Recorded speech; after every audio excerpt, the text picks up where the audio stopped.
ஓங்கி ஒரு புத்துன்னு தோணுது. பிரெயின்ல பிரச்சனை இருக்குன்னு நினைக்கிறேன். சமீபத்துல இன்னைக்கு மதுரையில பாத்தீங்கன்னா தம்பி விஜய் அவர்கள் ஒரு மீட்டிங் மாநாடு போறாரு. அந்த மாநாட்டுல ஒரு வரியை பதிவுகிறாரு. நான் உச்சத்தில் இருக்கும் போது அரசியலுக்கு வந்தவன், பிழைப்பு தேடி அரசியலுக்கு வந்தவன் அல்ல ஒரு வரியை போடுறாரு.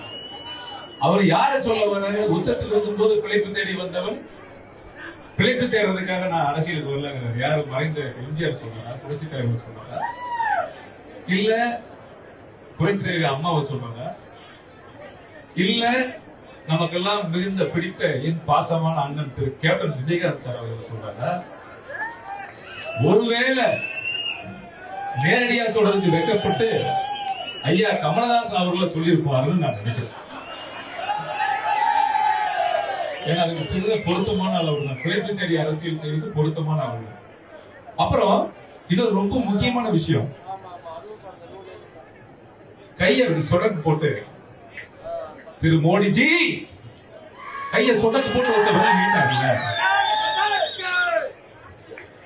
2014 ஏப்ரல் 16ஆம் தேதி அன்னைக்கு தேர்தல் பிரச்சாரத்தின் போது கொடிசியா வளாகத்துல பூனைக்குட்டி மாதிரி கையை கட்டிட்டு பொம்மை உட்கார்ந்து தம்பி.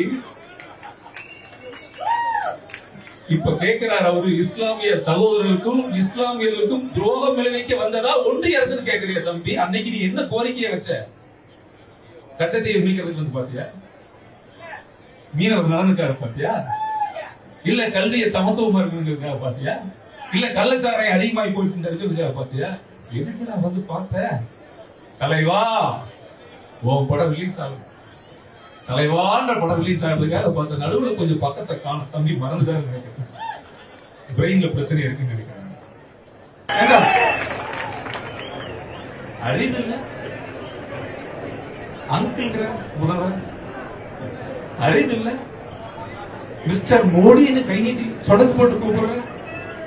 இதுதான் அரசியல் நாகரிகமா? நீ இப்படி இருந்த அந்த பிள்ளைகள் எப்படி இருப்பாங்க? உன்னை நம்பி வந்திருக்கிறாங்களே கண்ணுங்களா? எத்தனை லட்சம் பிள்ளைகள். எனக்கு வர்ற கோபத்துக்கு ஓங்கி ஒரு புத்துன்னு தோணுது. அதை முதல்ல வாக்குல குத்துங்க. வாக்கால் குத்தி ஒழிக்க வேண்டும் என்னுடைய அன்பு வேண்டுகோள்.